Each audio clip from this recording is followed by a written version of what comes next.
ಮನೆಗೆ ಬಂದು ಕಣ್ಬಿಡ್ತಿದ್ದಾಗೆ ಅದಕ್ಕೇನ ಅಮ್ಮ ಅಂತ ಹೇಳಿ ತಬ್ಕೊಂಡ ಅಂತ ಅವನಿದ್ದಕ್ಕಿದ್ದಾಗೆ ಅಮ್ಮನೇ ಅಲ್ಲ ಅಂತ ಹೇಳೋದಕ್ಕೆ ಹೇಗೋ ಸಾಧ್ಯ? ನನಗೂ ಅದೇ ಅರ್ಥ ಆಗ್ತಿಲ್ಲ. ತುಂಬಾ ವಿಚಿತ್ರವಾಗಿ ಬಿಹೇವ್ ಮಾಡ್ತಿದ್ದಾನೆ. ನನಗಂತೂ ತಲೆ ಕೆಟ್ಟೋಗ್ತಿದೆ. ಕರ್ಣ, ಅದಕ್ಕಿಂತ ಆಶ್ಚರ್ಯ ಏನು ಅಂದ್ರೆ ಮಗು ಮೀರಾನ ಅಮ್ಮ ಅಮ್ಮ ಅಂತ ಕರೀತಿದೆ. ಕಡೆ ಪಕ್ಷ ಪೂಜನಾದ್ರೂ ಮಗುಗೆ ಊಟ ಮಾಡಿಸ್ತಿದ್ಲು, ಸ್ನಾನ ಮಾಡಿಸ್ತಿದ್ಲು, ಮಗು ಜೊತೆ ಆಟ ಆಡ್ತಿದ್ಲು. ಪೂಜನ ಅಮ್ಮ ಅಂತ ಕರೆದಿದ್ರೆ ನಮ್ಗೇನು ಆಶ್ಚರ್ಯ ಆಗ್ತಿರ್ಲಿಲ್ಲ. ಆದ್ರೆ ಮೀರಾ ಒಂದಿನನೂ ಮಗು ಜೊತೆ ಆಟ ಆಡ್ಲಿಲ್ಲ, ಮಗು ಊಟ ಮಾಡಿಸ್ಲಿಲ್ಲ. ಹೀಗಿರ್ಬೇಕಾದ್ರೆ ನಮ್ ಕೃಷ್ಣ ಮೀರನ್ನ ಇಷ್ಟೊಂದು ಹಚ್ಕೊಳಕ್ ಹೇಗ್ ಸಾಧ್ಯ? ಮೀರನ್ನ ಅಮ್ಮ ಅಂತ ಕರೆಯೋದಕ್ಕೆ ಹೇಗ್ ಸಾಧ್ಯ ಕರ್ಣ? ಅದ್ ಯಾವ ತರ ಹಠ ಮಾಡ್ದ ಅಂತ್ಯ? ಸೇವಂತಿ ಊಟ ಮಾಡ್ಸಿದ್ರೆ ಊಟ ಬೇಡ ಅಂತಂದ. ಅದೇ ಮೀರ ಊಟ ಮಾಡ್ಸಿದ ತಕ್ಷಣ ಗಬಗಬ ಅಂತ ತಿನ್ಬಿಟ್ಟ ಕಣೋ.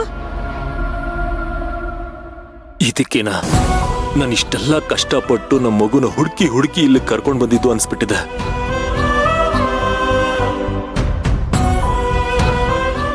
ನಿನ್ನೆವರೆಗೂ ಚೆನ್ನಾಗಿದ್ದವನು ಇವತ್ತು ನಮ್ಮನ್ನು ಕಂಡ್ರೇನೆ ದೂರ ಹೋಗ್ತಿದ್ದಾನೆ ಕಣೋ.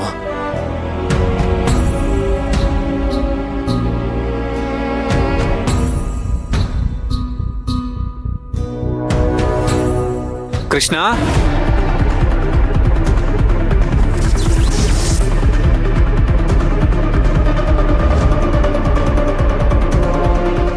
ನಿನ್ನೆ ರಾತ್ರಿ ಅವನು ವಿಚಿತ್ರವಾಗಿ ಆಡ್ತಿದ್ದ.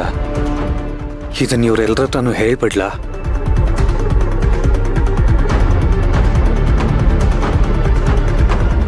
ಅಶ್ವಿನ್, ಕೃಷ್ಣ,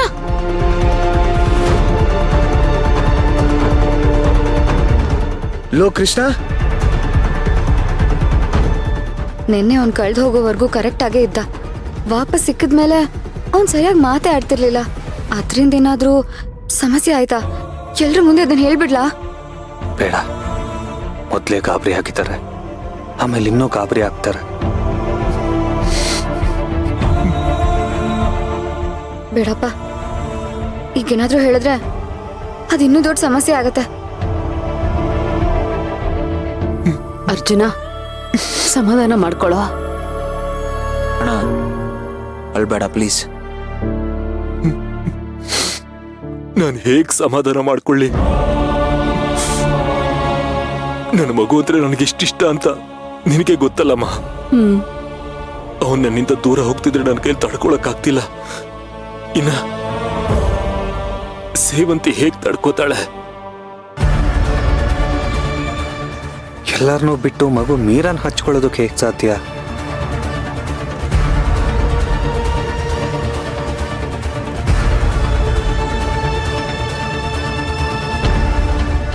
ಏನ್ ಮಾಡೋದಕ್ಕೆ ಹೊರಟಿದ್ದಾಳೆ ಇವಳು? ಮಗು ಯಾಕೆ ಅವಳ ಮಾತನ್ನು ಕೇಳ್ತಿದೆ? ಇದನ್ನೆಲ್ಲ ಹೇಗ್ ಸರಿ ಮಾಡ್ಬೇಕು ಅಂತಾನೆ ಗೊತ್ತಾಗ್ತಿಲ್ಲಮ್ಮ. ಪಾಪ, ಅದಕ್ಕೆ ಎಷ್ಟು ಖುಷಿಯಾಗಿದ್ರು, ಇವಾಗ ಅವ್ರ ಮುಖನೇ ನೋಡಕ್ಕಾಗ್ತಿಲ್ಲ. ಹೌದು, ಮಗು ಮನೆಗೆ ಬಂದಾಗ ಸಂಭ್ರಮ ಪಡ್ತಿದ್ರು. ಈಗ ಅದೇ ಮಗುವಿಂದ ಕಣ್ಣೀರಿಡೋ ಹಾಗಾಯ್ತಲ್ಲ.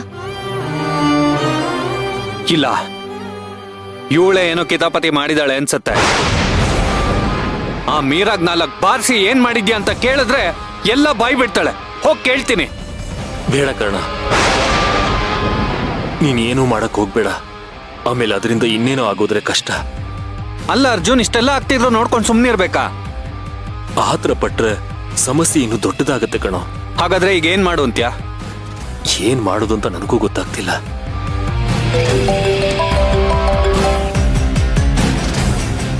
ಹೇಳಿ ಅಜ್ಜಿ. ಅಶ್ವಿನ್, ಆಶ್ರಮಕ್ಕೆ ಬರೋ, ನನ್ ಕರ್ಕೊಂಡು ಹೋಗೋ. ಯಾಕಜ್ಜಿ, ಏನಾಯ್ತು? ಅಶ್ವಿನ್, ವೇದನಾಯಕಿ ಅಮ್ಮ ಸದ್ಯಕ್ಕೆ ಧ್ಯಾನದಿಂದ ಎದಳಲ್ಲ ಅಂತ ಕಾಣಿಸುತ್ತೆ ಕಣೋ. ಯಶೋದ ಫೋನ್ ಮಾಡಿದ್ಲು, ಸಾವಿನ ಬಗ್ಗೆ ಹೇಳಿದ್ಲು, ಸೂತ್ಕ ಇದೆ ಅಂತಾನು ಹೇಳಿದ್ಲು. ಸೂತ್ಕ ಇರ್ಬೇಕಾದ್ರೆ ಅಮ್ಮ ಹೇಗ್ ಬರ್ತಾರೆ ಹೇಳು? ನನ್ ಬಂದ್ ಕರ್ಕೊಂಡು ಹೋಗೋ, ನಾನ್ ಬರ್ತೀನಿ. ಅದು ಅಲ್ದೆ ನನ್ ಮರಿ ಮೊಮ್ಮಗನ್ ನೋಡ್ಬೇಕು ಅಂತ ನನಗ್ ತುಂಬಾ ಆಸೆ ಆಗ್ತಾ ಇದೆ ಕಣೋ.